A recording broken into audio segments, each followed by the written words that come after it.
Welcome to Seattle Sports Union, everybody. This is Abraham DeWeese, once again with the Soul Man, Brian Solack. Hi, how's it going, Brian? It's going well. A little tired late night last night. But... Oh, yes, it was. And we're also here with one Matthew Paige. How's it going, Matt? Hey, guys. All right, great. So last night, we're just going to get right into the story. Last night, we went to the AquaSox home opener. Brian, that was a little bit of a disappointing game. It was a little disappointing that they started out well. They were ahead 6-0, and then in the sixth inning, they just seemed to implode, and the other team came back, and then they tied it up in the ninth, and unfortunately, we lost in extra innings. Yeah, I was a little bit bummed out in that we had some interviews lined up, and we didn't quite get to them until the very end, so I know I was a little bit tired. I know both you and Matt. Matt, you were a little bit tired, too, trying to get your interview in, right? Yeah, I was pretty exhausted. I had a long day. Yeah, for those who don't know, Matt was working earlier that day, had a new boss, and on top of that, we went to a game that went to, 11 o'clock? Yeah. We're a little bit tired, a little bit bummed that the AquaSox blew it. They threw it away, didn't they, Brian? Yes, they did. They made it 2 or 3 key errors late in the game, just gave up some long home runs, and unfortunately, it is what it is in minor league baseball. It is what it is, and what it wasn't good. So we did get the opportunity last night, and you'll see this on our website, that's Seattle Sports Union, some interviews popping up from some of the players that we had. Let me just go around the table here and ask you guys, we each took an interview from a different player. I had Reed Morgan. Who did you have, Soul Man? I had Carter Benz. And who'd you have, Matt? Patrick Frick. Okay, great. Tell us a little bit about Patrick Frick. He's the shortstop for those Everett AquaSox. Yeah, he's Demon Deacon from Wake Forest, and I asked him the most important question that on everyone's mind: did you go to Wake Forest just because they're the Demon Deacons? And what did he say? Absolutely. He's a great guy. It was a lot of fun to talk to, and I'm looking forward to watching him this year. He's a really talented shortstop. I got my first interview in of the season too, and that was with Reed Morgan, one of the pitchers for our Everett AquaSox, and he took a circuitous route to get to the bigs. Well, it's not the bigs yet. What is this? The Smalls? The Smalls. Okay, yeah. Sure. So he went to Oklahoma State and then went to JUCO back in his hometown of Houston, junior college that is, and then he ended up at South Carolina dominating the SEC. He was supposed to be a reliever, but he ended up a starter, and that's where his story starts here in Everett. How about you, Brian? How did your interview go? It went very well. I talked to Carter Benz, the starting catcher for the AquaSox. He went to Fresno State. He was drafted this year in the 11th round. He's from California. He's a very defensive-minded guy. He does have some power. Interesting talking to him because his favorite player growing up and still is Buster Posey of the Giants. Not Doug Fister. I was going to get to Dougie Fister. I asked him, was that the reason why he went there, because of Dougie Fister? And he said, interesting fact, Dougie did call him to congratulate him on being drafted by the Mariners. He had no idea that Dougie played for Seattle. So Doug Fister is actually a big deal at Fresno State? Yeah. I thought Aaron Judge would be the biggest deal. We never got an Aaron Judge. But no, Aaron Judge isn't calling anybody, apparently. But Doug Fister is. He's okay, great. So those interviews, let's not give too much away because those will be posted on SeattleSportsUnion.com throughout the season. Additionally, you will see them in the magazine, the Game Day magazine for the Everett AquaSox. One interview that did come through was Brian Mariota, the CEO of Funko. Funko Pops now are sponsoring the Everett AquaSox, and I had a chance to sit down with him and check out that interview on SeattleSportsUnion.com because it's pretty interesting. It's pretty enlightening, pretty illuminating. I think he's being quite humble. I don't know if you got a chance to, either of you got a chance to look at that interview, but he's quite humble, and it seems like they're doing this to help the community. Helps that it adds a little bit of, it elevates the team a little bit and elevates Funko a little bit. But honestly, I feel like this is more of a humanitarian effort. I didn't realize how young he was. He was at the game last night and threw out the first pitch. What? I didn't see him. Yeah, he threw out the first pitch and talked on the mic. Very energetic guy. You know what I was doing probably when that first pitch was going on? I was trying to see if they ran out of Funko toys. And I wanted to see somebody come up and like, oh, we ran out of Funko toys, and then just watch them get upset. That was the guy who Abraham and I were having a beer or two out in the left field beer garden area by the bullpen. And that was the guy I pointed out on the screen, and I said, oh, he's talking about Funko. Maybe he's here. And you were like, oh, no, he's out of town right now. Well, I thought he was out of town because at least that's what they told me. Maybe they just don't want me around the CEO of Funko, and that's fine because I don't think I would want me around anybody important or famous. All right, moving on. Let's just let's go ahead and take a look around the minor leagues here. I wanted to get both Matt and Soulman's ideas about the different minor leaguers, not on the AquaSox, but just Tacoma, Modesto. Wherever. I drew up a list here, and you two follow this a lot closer than I do. So I want to get your opinions and your ideas. First, let's start off with the Arkansas Travelers. What level are they, Soulman? They're AA. AA? Okay. So that would be, actually, maybe we should let's start with Tacoma and work our way down. So the only guy from Tacoma that I want to talk to is no longer at Tacoma. Oh, wait. Okay, hang on. Let's start with Justice Sheffield, and then we'll move on to who you just pointed at, Jake Fraley. Justice Sheffield is no longer at Tacoma, Matt. Yeah, he got sent down. He was getting too much in his head, having some struggles there at Tacoma. So they sent him down to clear his head there in AA, and hopefully he comes back strong.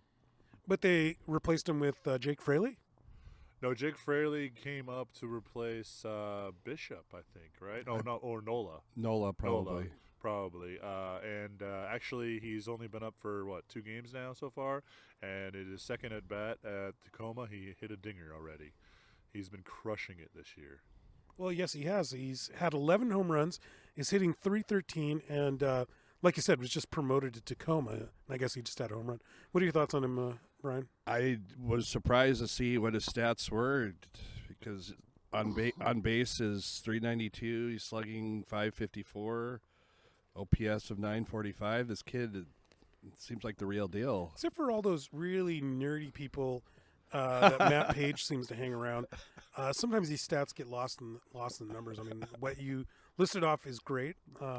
What do you expect from a first baseman? From an outfield. He's an outfielder, sorry. But that's a position where offense is required, right? Absolutely. What would you expect if you're going to promote a guy to the major league level? What's your baseline? Either you or Matt. What do you guys think? He's got to be able to, like you said, offensively, he's got to be able to get on base on a consistent basis.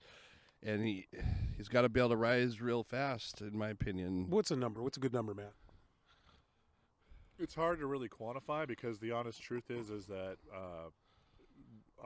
the players who come up for the Mariners are coming out of the Pacific Coast League, which is a fierce hitters league, nothing but hitters parks.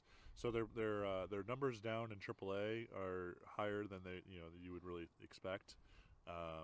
It's a tough translation. But Fraley has an extra bonus going for him than that he can play center field. And if you got that going for you, if you can play center field, the bar is a lot less than it needs to be, a lot lower than just a corner outfielder. Corner outfielder, you can be a terrible Domingo Santana. Okay, you can be that kind of level of fielder, and but if you crush it with the bat, then you're okay. If you can play with a center field, being able to hit maybe only 10 home runs and get on base with a 280 batting average or something like that, and you get away with things. Okay, but down in Arkansas, he had a .313 average and 11 home runs. Yeah. So that's not Pacific Coast League numbers. That's whatever league they're in. Yeah. Are those numbers hyperinflated like Pacific Coast League? No, they're not. Those are very solid numbers, and I'm very impressed with them. Okay, let's go ahead and move on. Neither of you answered my actual question, which was, what number should I be impressed by? For his statistics, you mean? Yeah, when you're looking to promote a guy, I mean, like I look at 11 home runs, and that's in 2 months. I don't care if it's Pacific Coast League. That's good, isn't it? Yeah, but it's got to carry over to Tacoma if he can continue his hot hitting. I mean, he got 17 stolen bases too. The kid's got speed. I was shocked to see that. Sure, but you were talking about the batting average. Let's say, okay.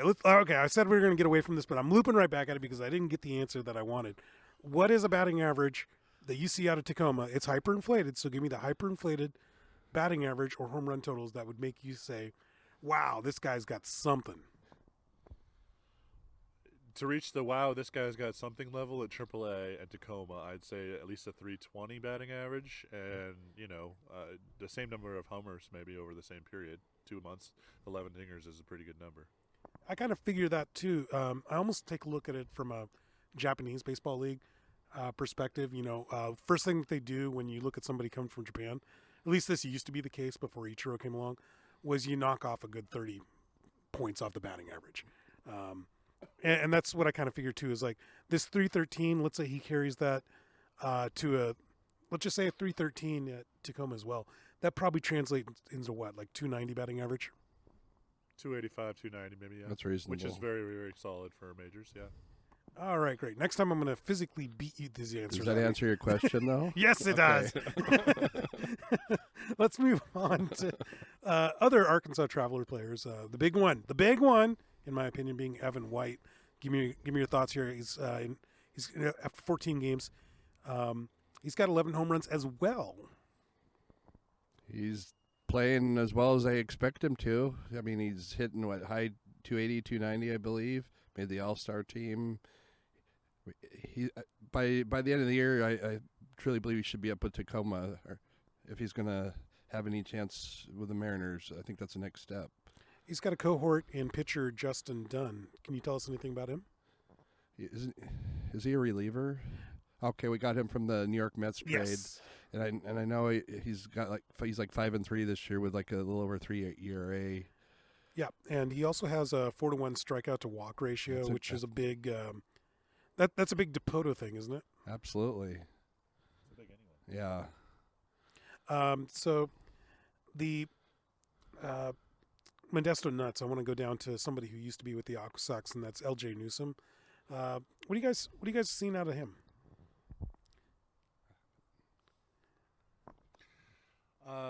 He's got potential. I think he works out more as a potential reliever at the major league level. I don't think he's got enough stuff to make it as a starter necessarily, but he's got a good chance at the majors, in my opinion. Great. I saw that LJ Newsome made the highlights the other day, but he was starting.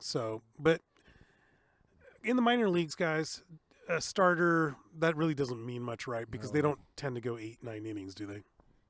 No, they keep these guys on strict pitch counts and limit their exposure. But it's not until about AAA where you really have a solid, you're a starter, you're a reliever kind of thing. Especially here with the AquaSox, your role is completely flexible. You could be starting 1 week and you can be relieving the next week. That you take what they get you. A couple guys from West Virginia, Jared Kelnick and Logan Gilbert. You guys got any insights on them? Those kids are going to be studs. Go ahead. Yeah, they're actually now both got promoted to Modesto, but Yeah. Jared's going to be a 5-tool guy in my opinion, and Logan's just he dominated West Virginia League, and he's already started to dominate in the California League. Logan is our number one pitching prospect in the organization. He was supposed to be an AquaSox last year, but he couldn't because I believe he got mono, and they also wanted to take it easy on his arm because he'd done a very thorough, like he got into the World Series, College World Series or something like that. But he will be up quickly, and he's moving quickly. He's already in Modesto, and he's going to be probably number 2, number 3 starter in the MLB, in my opinion. I agree. Kelenic is quickly becoming the number 1 prospect in our entire organization, and we got him from the Cano trade. That's looking better and better and better and better every day. And he is probably going to be our everyday left fielder in about another year and a half up at the major level. Great. So I do notice that when I write down my notes from just about 4 or 5 days ago, everybody's position has changed, or everybody's team affiliation has changed. So, yeah. So when you guys hear me say this guy from Modesto Nuts and these two dorks telling me no, he's with the. Can we talk about one player you didn't have on there? Yeah, you got Kyle Lewis, former first-round Kyle pick. Lewis. Yeah, He's currently on Arkansas, but the guy is getting older and older. What do you think of his chances? He's actually turned the corner in the last month or so. He's, from what I've read and what I've gathered from talking to people, and also our experience when he was with the AquaSox, there was some concerns about getting in his head and potential ego problems as well. But he's really in the last month or so, statistically he's relaxed, and the pressure is kind of off at this point. Yes, he's still, there's still great things expected of him, but the pressure's kind of off, and that's really helped him turn the corner, so to speak. So he still has a great shot, in my opinion, of making the majors. So how many years do we give him to make the majors before his status goes down as a prospect? Well, he's already taken a big hit, Yeah. but one of those years was because of injury. I mean, he had a horrific injury at Everett, and that takes a long time to come back from. So you kind of got him some slack for that. So, I don't know. What is he? How old is he now? 22? He'll be 24 in July. 24. Okay, he's older than I thought he was. Hey, you know what though? You could be 28 and still make a major league True. roster. In fact, that just happened this last week, where Austin Nola, Very good. brother of Aaron Nola, not Aaron. Yeah, I wrote it wrong on the crib sheet here. But Austin Nola, at age 28, made the Mariners. Had a long career in the minors, never gave up, never surrendered, just like Galaxy Quest, and powered through until he got to the big leagues. Great story. Is this guy just a good story, or is it the real deal? Well, it's going to take time to see if he's the real deal, in my opinion. What was he in the minors for about 8 years, I believe? Yeah. In fact, his brother, star pitcher Aaron Nola for the Philadelphia Phillies, I think he's 4 years younger, but has already been in the MLB for 4 years. Yeah, that's quite. Did he learn catcher too? From what I read in the minors, he didn't come. I believe at LSU he was a catcher. Oh, he was, okay. Or no. I'm sorry. He was an infielder at LSU and then learned catcher. Okay. Well, I hope he does well. I just right now I don't see it as a success story. Guys, what's going on here? I'm looking at my sheet. Everybody we've talked about it, they're either from the SEC or from LSU specifically. Is there something going on in the SEC baseball lately? Something in the water, maybe. They've raised the bar down there. But I wanted to real quick say about Austin Nola. In my opinion, he's Bucky Jacobson Part 2. Feel good story. Everyone loves him. He's really earned his time. It's great to see him get up. He's obviously up with a team the only kind of team that would give him a shot, because we have no chance this year. I wish him the best, but I don't see a long-term prospect there. Sorry. Gotcha. So somebody like the Dodgers or the Yankees, they're not giving this guy a flyer. No, they're not. Okay, well, so it's a good story, but let's enjoy the story throughout the summer, because there's very precious little for the Mariners we can enjoy. Yeah. Let's take a look at a couple of catchers in front of him.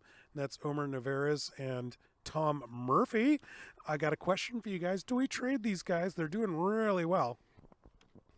I'm down if they can get the right deal for Narvaez. I like the kid, but if we can get something to improve our squad, I'm okay with going with Murphy as our starting catcher. The honest truth is I wouldn't trade either one of them, because the system is barren of catcher prospects. I know you don't like to hear me say that, because you love somebody at Solack here, because he loves to interview the catchers. He's an old catcher himself and loves to get into it. But the reality is that we don't really have a lot of catcher prospects or potential future catchers in our system. And so hold on to the ones we have, is my opinion. Okay, how about this guy, Domingo Santana? He's going to eclipse his 30 home run mark back in 2017, I think it was, and I think he's going to eclipse 100 RBI.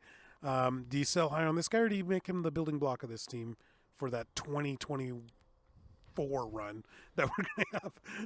I love this kid, but he has to be the everyday DH. We cannot put him in the outfield. Why? He's a liability.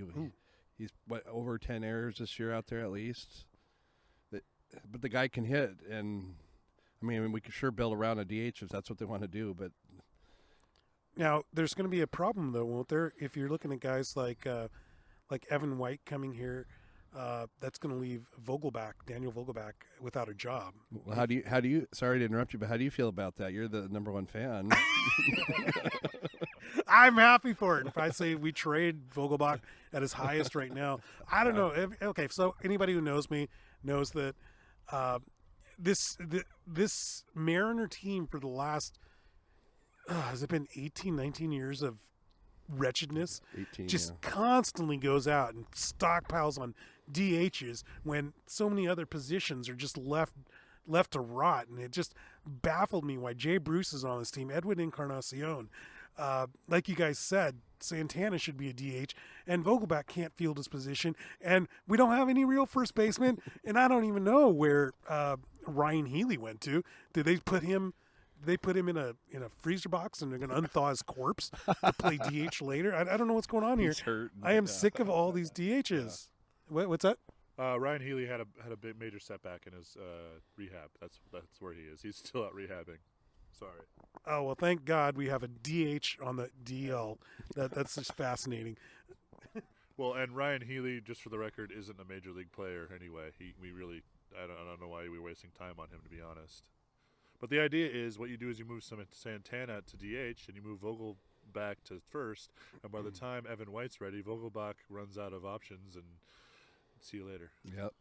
All right. Okay, I like the sound of that. But that does mean spending 2 more years with him. So I don't like that either. All right. So, guys, what's your half-season impression on J.P. Crawford? I wouldn't say really a half season up in the majors just because they waited, but I like the kid. I think his defense is going to get better and better. His bat, too early to judge, but I think I said early the preseason that I thought the kid should play every day, and I think eventually he'll be a 270, 280 hitter. Yeah, I'm looking at him. He's hitting 264. Had a bunch of errors front loaded into his career. Has settled down, and if he can be solid, I'll take that. He's part of that trade just to unload money, right? Correct. Yeah. That was the Cano. No, this was the Segura trade. Okay. But it was an effort to get some of the older guys off the team and build for the future. So, speaking of the future, I want to talk about Marco Gonzalez and Yusei Kikuchi. I'm still high on these guys. I know that they've hit hard times. Gonzalez is 7-7. He had like a 7-game losing streak. Kikuchi right now doesn't look like he knows what's going on, but for some reason I don't blame him. I think there's some problems with his coaching. I'll agree with you on Kikuchi, but Marco Gonzalez is performing as expected in my mind. This is the real Marco. Not last year was a mirage. Don't expect last year to ever happen again for Gonzalez. So Marco is a 500 pitcher, probably a 4 ERA. Yeah, a number 4, maybe a number 3 if pressed. Rotation guy. He's not fit for the front of the rotation. That's not a horrible thing, right? No. You need guys like that. Yeah, we do, but right now we need something better than that. What do you think, Soulman? What do you think of Gonzo and Kikuchi? I like Gonzo. I think he's a victim of bad run support on this terrible team that we have. I thought he's pitched well. I know he had that 7-game losing streak, but there's a lot of bad luck there, in my opinion. Obviously, he's probably our future number 3 starter, but I'm on his bandwagon. Kikuchi, I haven't really watched this year, to be honest with you. I thought he was going to do well, but it's hard trying to figure out when he's starting because they yank him around so much. Exactly. They're doing this thing where I guess in Japan you pitch every 6th day rather than every 5th day, but they're not even really solid with a 6-day rotation with him. Correct. So God only knows when he's pitching. Okay, that's about as much as I can put up with Mariner talk for right now. And after you got me going about, I'm gonna have to kick you because you got me going about DHs, which is exactly what I want to talk about on our SSU podcast here. By the way, check out all our great articles, not DH related, at SeattleSportsUnion.com, and check out our Twitter as well. That's at SeattleSportsU. I know Soulman, the you man that, and you're doing a fantastic job. Thanks for all the the hard work there. We're getting a huge crowd Thank you. of fans. We're getting Seattle University fans. We're getting AquaSox fans. Starting to get some Bellingham Bells fans too. Absolutely. That's exciting. One place where there aren't a lot of fans. This is called a segue, guys, and that's Tampa. That is the Tampa region where I think technically the team plays in St. Petersburg, but regardless, nobody goes to these games. It's a miserable looking stadium, and they're now talking about playing half a season in Montreal. Hey, Montreal misses the Expos. Trust me. I went there about 3 years ago, and the Expos memorabilia was everywhere. People were wearing the gear everywhere. They miss their Expos. So that's fine, but what does this say about the failure of baseball in Tampa? I mean, this was a city that was going to take either the Oakland Athletics or the Seattle Mariners away in the 90s. Well, to be fair to St. Petersburg, that is where they play. They did give the team permission, a three-year block of time to search out and find a new location for a new stadium, and the team apparently just sat on their butts and did nothing for that 3-year period.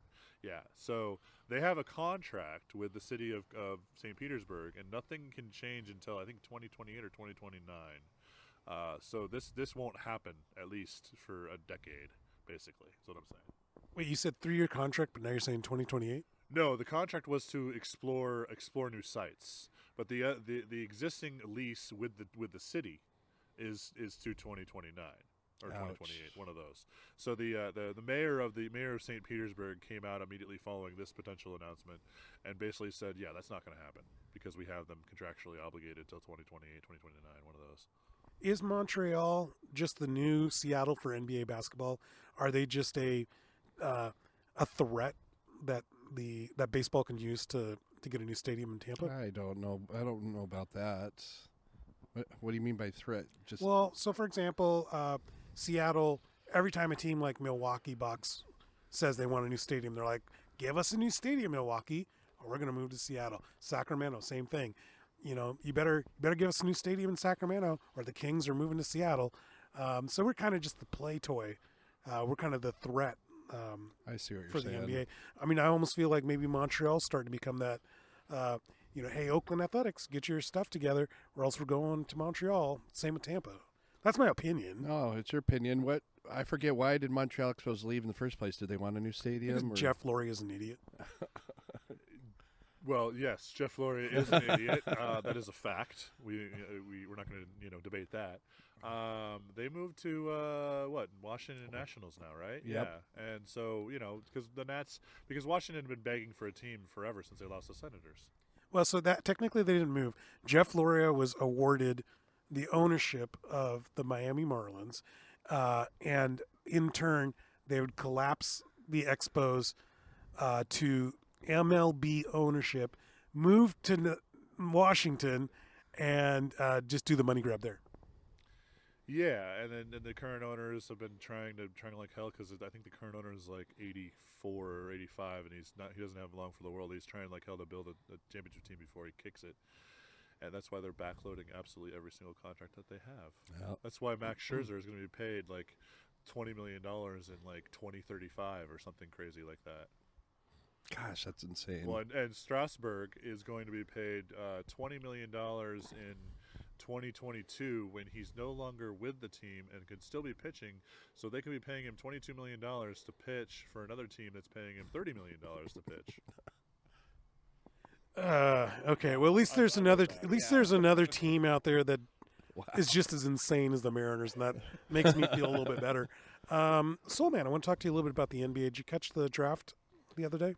I watched bits and pieces. It was pretty boring, wasn't it? It was pretty boring. How do they not make that as interesting?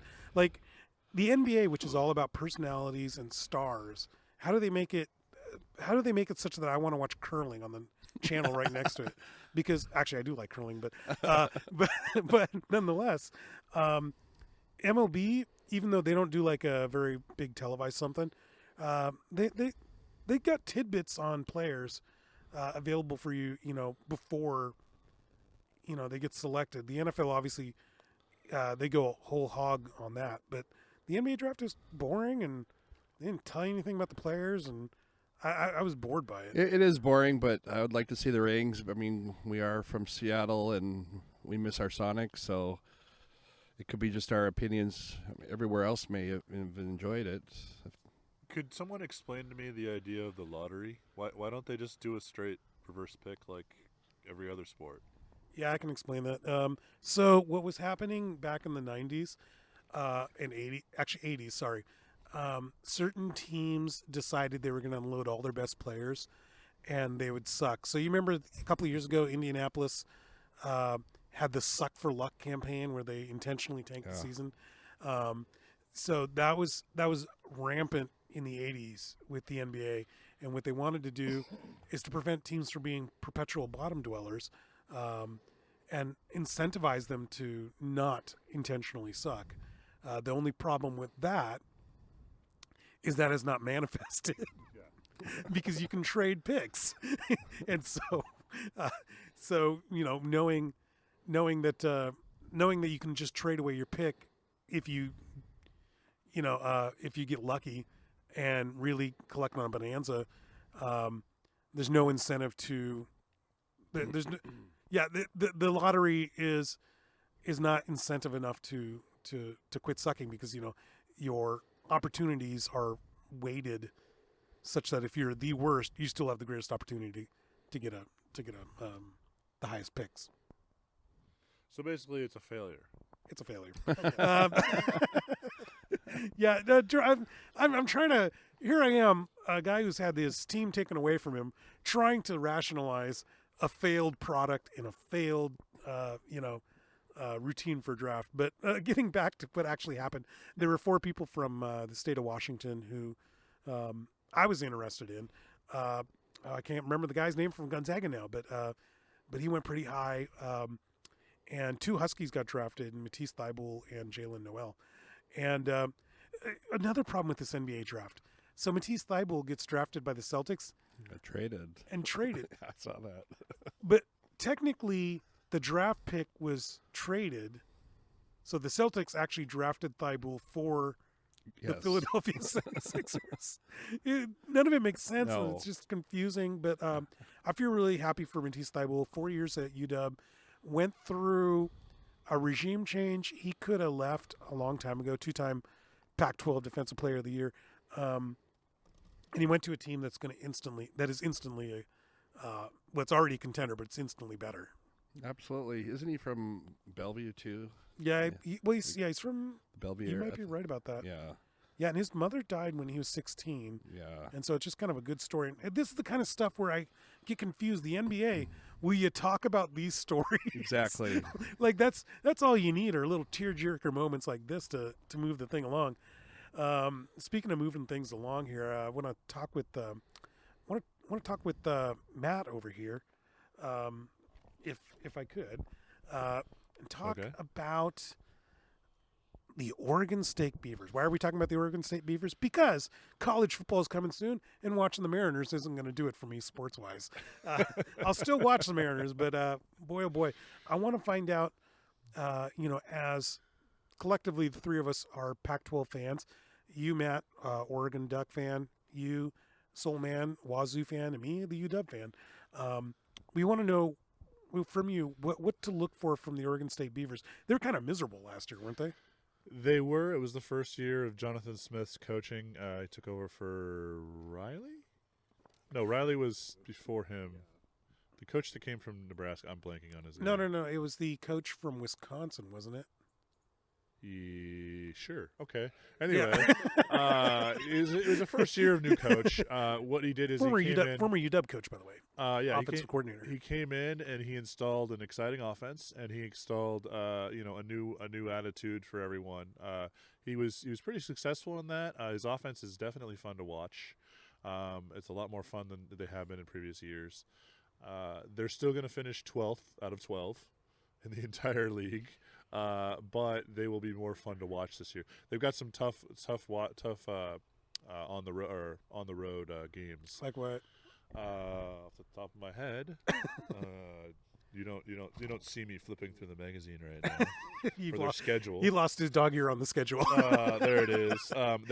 They're hosting Oklahoma State for the opener, which actually I think is ballsy on their part. Let's talk about that. Hang on, I got to stop you right there. I'm sick of these. I'm sick of these quote unquote neutral site games. For example, last year UW had to go to Georgia to play Auburn on a quote unquote neutral site game. Oregon this year is going to Dallas, which is a 6-hour drive from Auburn. Yeah.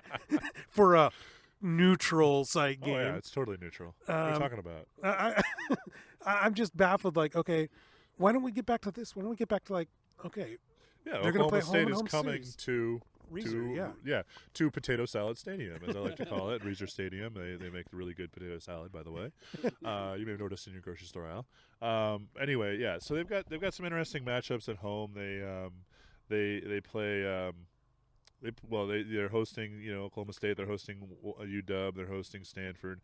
They go to UCLA. They go to Oregon for the Civil War, which is always a really bad game for them. Saying that as a Duck fan, of course. So actually, then they're actually hosting two of the more powerful teams. They are, but so that's not terrible. It's not too terrible. But the reality is that they have a really tough schedule, top to bottom. Am I watching out for anybody on that offense? Jonathan Smith was a good offensive coordinator for UW. Yeah, Jamar Jefferson is his name. He's their star running back last year. He was a freshman. He ran for about 1,300 yards and 12 touchdowns, and he's got two guys behind him. They built a really nice stable of running backs, and with that offensive line that's pretty solid, and some new receivers. There's some pretty senior quarterback probably. There's some competition going on for the quarterback, but the senior will probably win. There's some experience there in the offense, and there's a new blood to it, new excitement. They're gonna be fun to watch on offense. Their defense, on the other hand, needs a little work, but there's signs of a turnaround. It's not as dark as it once was in Corvallis, and it's gonna get. They're not gonna be the easy Division II team you walk all over.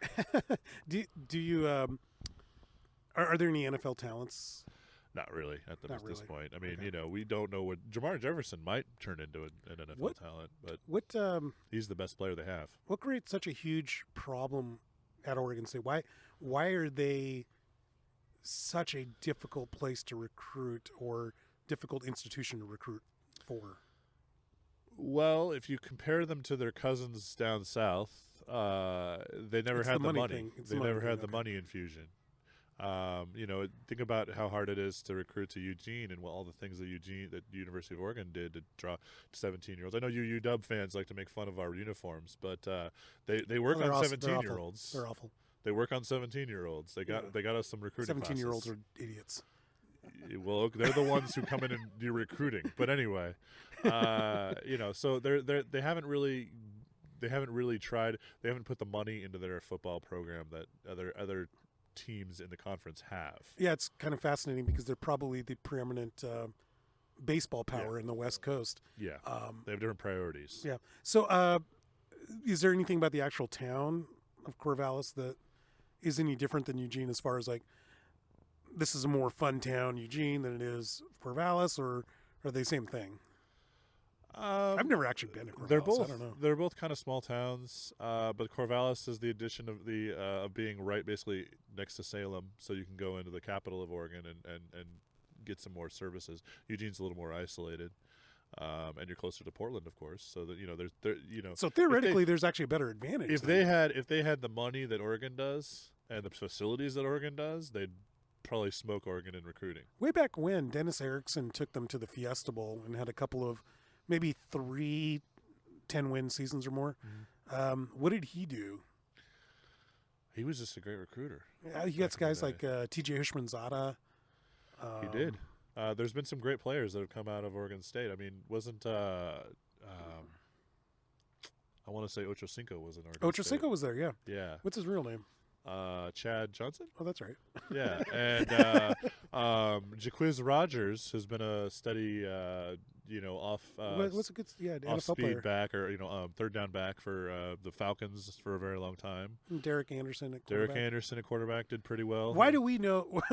Why do we know that the 2002 lineup of Oregon I don't know. State? It's like us in Detroit Lions quarterbacks. Just know. We just know them. I don't know. Let's talk about Eric Kramer for a while, or Dave Craig. Well, actually, let's go the other route. Let's. I know you had some questions for me about the Seattle Seahawks first team that they play, and that's the yes, Cincinnati Bengals. The Cincinnati Bengals. Who is their quarterback? It's the Red Rifle. Is he still there? Yeah. They haven't given up on him yet? No. Because I remember the draft. They were all like, "Hey, are they going to draft a quarterback?" They ask that every year. It seems like everyone's. It seems like he seems to have the relationship with fans that Tony Romo did with the Dallas fans. Is like you either absolutely love him or you really, really, really, really, really, really, really want to kill him. I don't think that's. I really don't understand why that's the case. All he does is put up numbers, and all he does is get touchdowns. I think maybe when you don't get the wins to go along with it, the quarterback's always the guy who earns the win or earns the defeat. And I'm not a big.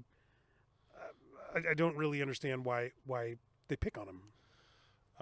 Is it because he's from TCU? It might be. Okay. I don't know. I don't have anything wrong with the Horned Frogs, but okay.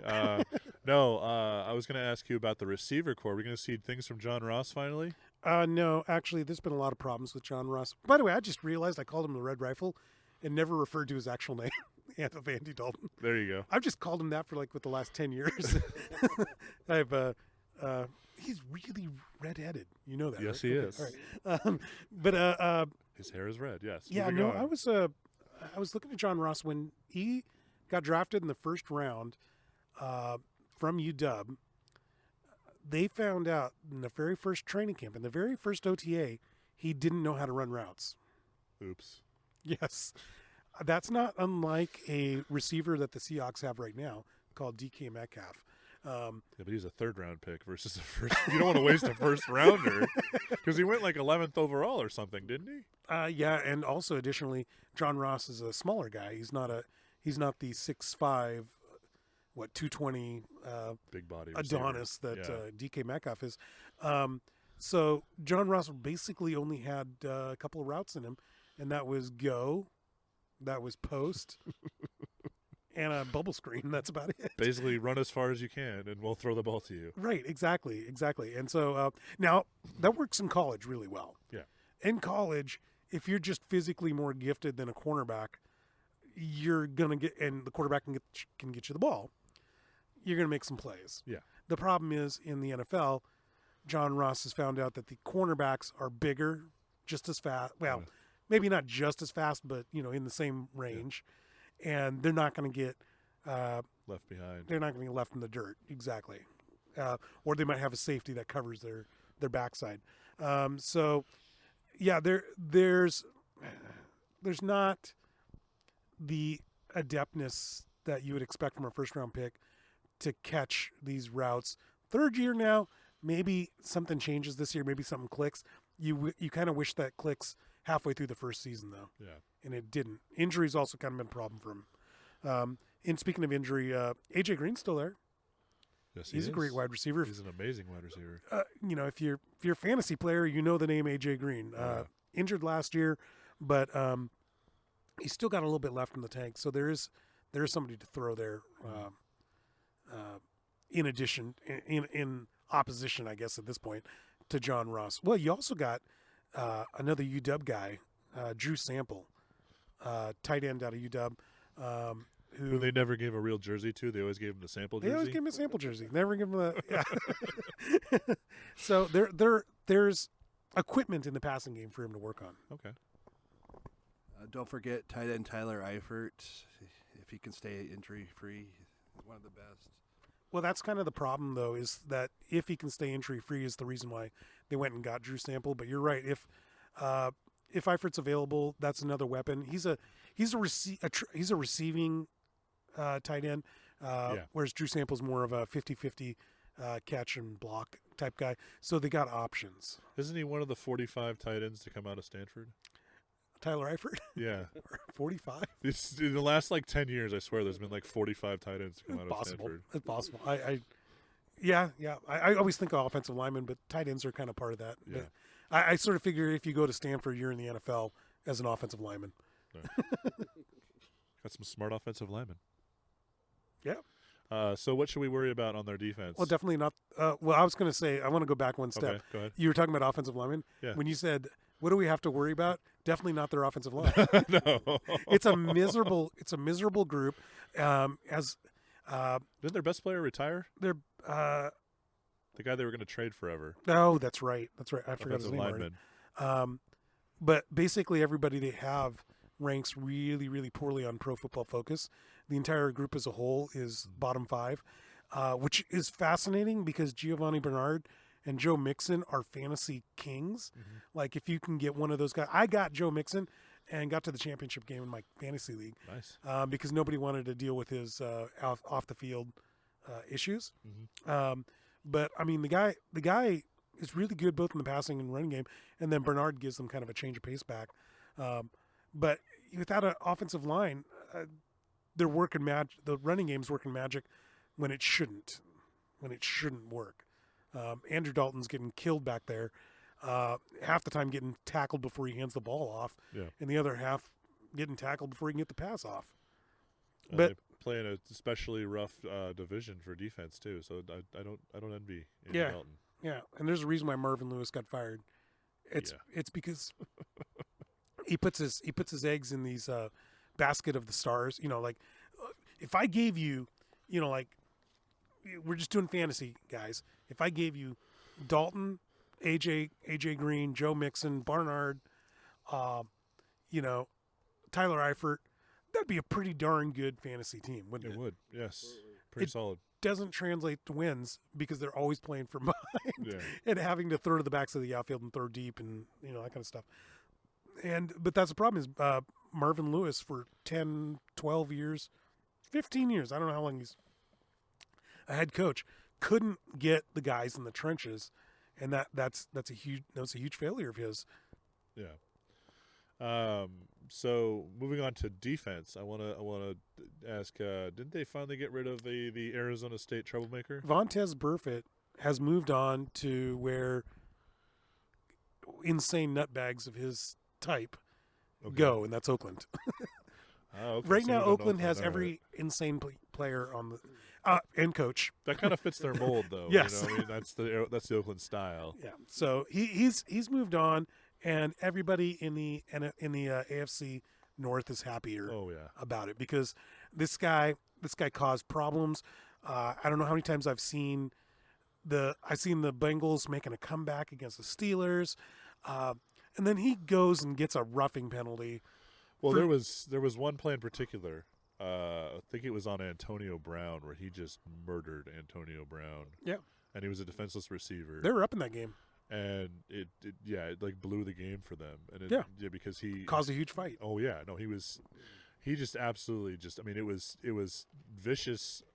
It'd be vicious in a street fight. I mean, it was, you're in a pro sport and there's rules, and he just, I mean, it was almost like I have expected him to see him pull a knife on the guy. I mean, it was just holy crap. Top 5 linebacker. In this era, he's a top 5 linebacker. He got drafted in the 7th round. Yeah. Because nobody wants to deal with him. Yep. Because nobody likes him. Because he got kicked out of ASU, which he got kicked out of ASU. A lot. He set the record in the Pac-12 for most personal fouls in a year. Wow. And if there had been targeting back in his day, I'm sure he would have set it for ejections in a year as well. And he's gone, so there might be just like, what do you call it? Strength by subtraction. Addition by subtraction. Addiction by subtraction. There you go. But there's not much on this defense. There's the defensive tackle. Geno Atkins. Thank you. Geno Atkins is still a top 5 nose guard in this league. But there's precious little around him. I compared their defense less favorably to the Seahawks, where Seahawks have one defensive lineman just like them. They have Jaron Reed. Yeah. At least the Seahawks have a couple other defensive players who you have heard of and seen, and have some. They don't have as big holes. Yeah, well, Seahawks have some big holes on defense, but the entire thing is a hole. Yeah. on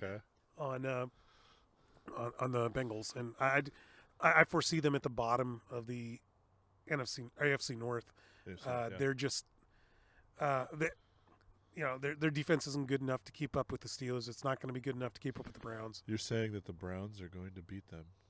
I'm saying the Browns will beat them. I'm saying the Ravens will beat them, and I'm saying Pittsburgh will beat them. Truly is a new era. And I don't. Yeah, it is a new era. But I mean, this is what happens when you get a new regime. They got the offensive coordinator the quarterback coach from the LA Rams. He was old. You're gonna like this, Matt. He was an old Nebraska quarterback. What is his name? Running back, actually. No, he was a quarterback for Zach Taylor. Zach Taylor, thank you. Oh yeah. So I recognize the name. Yeah, with Bill Callahan, his former head coach, as offensive coordinator. Oh, yeah. So Zach Taylor's going to be running the thing. He's been given a lot of credit for boosting Jared Goff's game. Okay. He's been given a lot of credit for reviving careers of Ryan Tannehill. Okay. The 2 good years he had in Miami. They now unemployed. No, wait, he's a backup somewhere. Okay, yeah, He's he's a backup Mariota's Tennessee backup now. Yeah. Yeah. So, there's going to be growing pains. I mean, I'm going to have to assume Andy Dalton, he gets a shot. If he doesn't manifest this year, which I don't think they're going to be capable of doing, then he's going to be out on his backside. So what you're saying is they're going to be in the Justin Herbert sweepstakes. I don't think they'll be that miserable. They're going to be last in their division. Well, last in their division, but I mean, you got other really wretched teams out there. For those who don't know, first of all, Justin Herbert's the quarterback of the Oregon Ducks. Oh no, everybody knows. They just don't care. And he's rated pretty highly, and will probably go pretty high, assuming things pan out. We'll go pretty high if he in the doesn't get NFL draft another next year. neck injury or whatever. Yeah, but anyway, as he's prone to do lately. So bottom line here, should the Seahawks be afraid? The Seahawks have nothing to fear, unless for some reason Dalton turns this. Not Dalton. The head coach turns that offense around. Like I said, I just want to throw one tidbit in there. Pete Carroll is 0-2 against Cincinnati. So. Okay, well, this Cincinnati team is a little bit different. I mean, first of all, you had a loss 2 years ago, where the actual tilt of the Earth's rotation forced us to miss a field goal. At least that's what Neil deGrasse Tyson said. Yeah. So, and if Neil deGrasse Tyson says that, then I believe it. That the Earth's rotation made us miss a field goal. He knows his science. Who are you to say that he doesn't? Solack over here challenging Neil deGrasse Tyson. Is that what's going on? All right. Thank you. Throw down. Soul Man versus science. All right. I'm gonna move to our last segment here because we're running out of time. And I call this segment buy, sell, and what the hell. I'm going to give you guys a couple names, and I want you to give me your first impression, whether you buy the person, the place, the thing, whether you want to sell it, him or her. Well, you can't sell people. Don't sell people. Selling people is wrong. Or it just makes you say, what the heck? I mean, first thing we're going to start with is this setback for Felix Hernandez. First impression, Soul Man. It's time to move on from him. Just let him go. I would just cut him right now. You're selling. Yes, I am. I would also sell.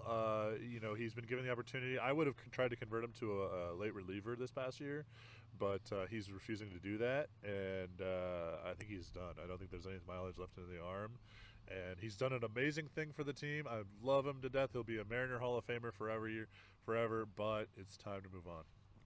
All right. Let's move on to Madison Bumgarner.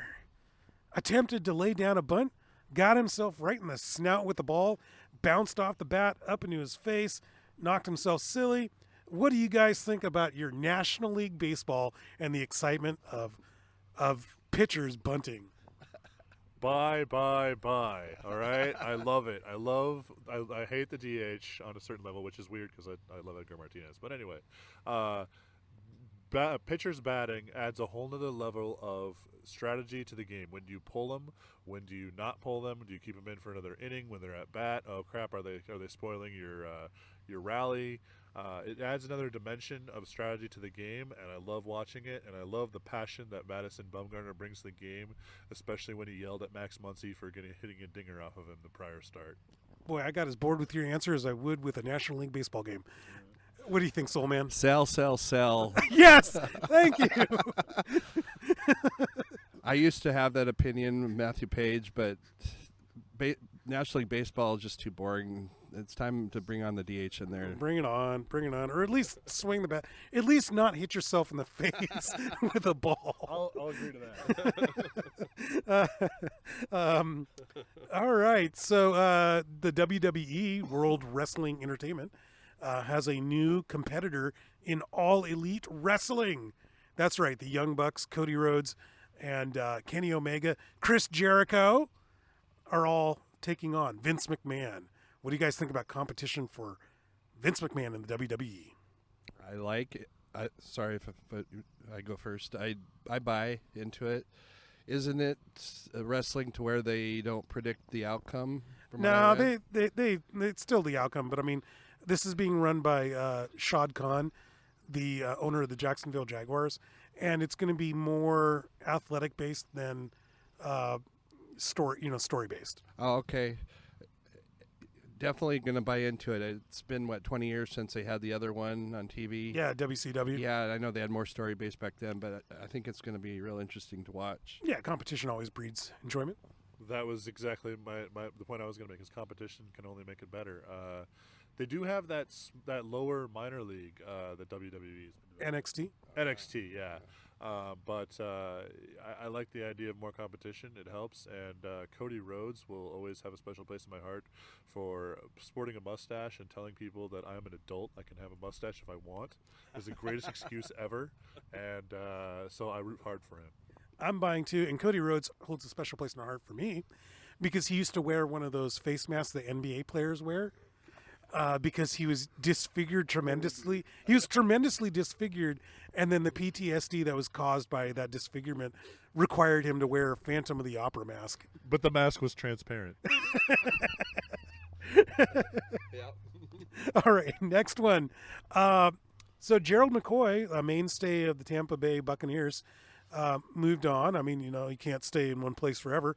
Rolling Stone gathers no moss, and he'll be not gathering moss in Carolina.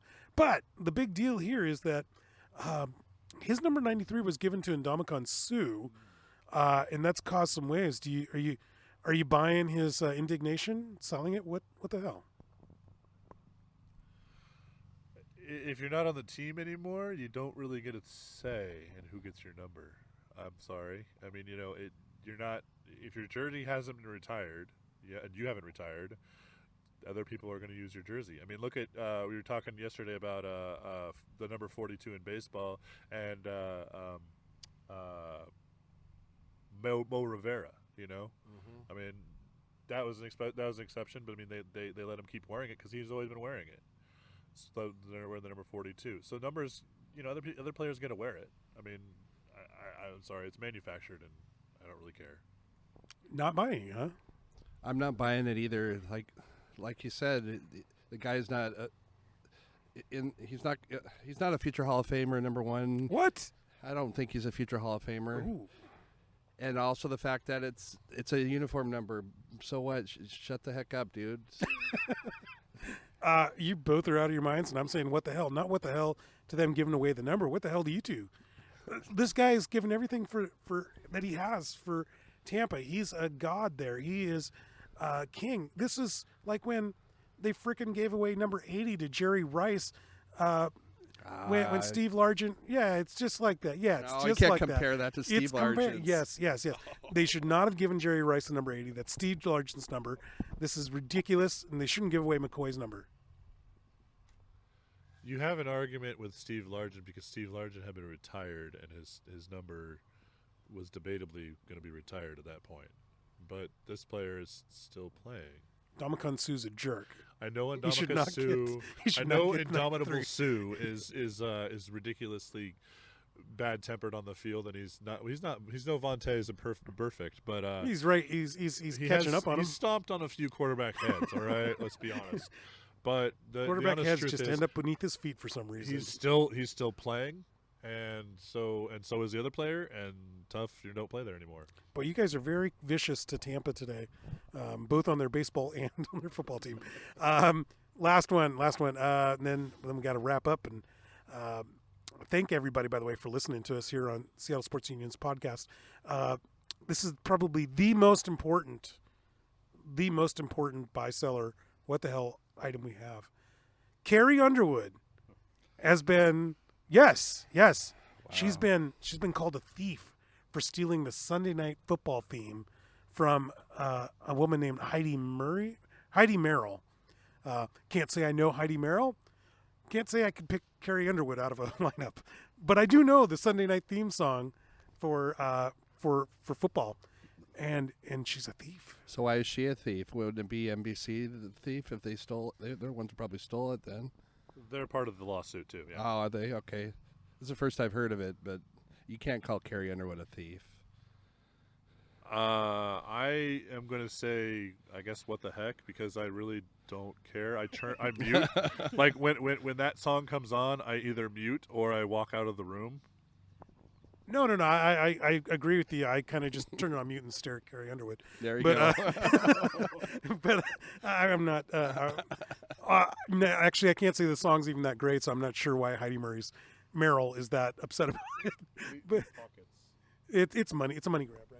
Yeah, deep pockets for NBC, NBC Universal. They can, her lawyers have told her that hey, they can get $1 million or $2 million. Soulman, you're not worried about people stealing music? No. Everybody. So you sat there when Vanilla Ice is sitting there going dun dun dun dun dun dun and like making money off that. Yeah, you're okay with that? I'm okay with that. No, that's why he was hung by his feet off a balcony by Suge Knight, because he's a thief too. Oh my gosh. Oh, now Soulman is defending Vanilla Ice. Okay. That's, that's another topic down the road. With that, we need to end the show. Again, my name is Abraham DeWeese. Thank you for joining us. With me again was Matthew Paige. Yes, I was with you. Yes. Up until that last conversation. and also thank you, Soulman, for co-hosting today. Thank you for having me, and please follow me on Twitter as well. What's your Twitter handle? Soulman156. Great. Again, check us out at seattlesportsunion.com.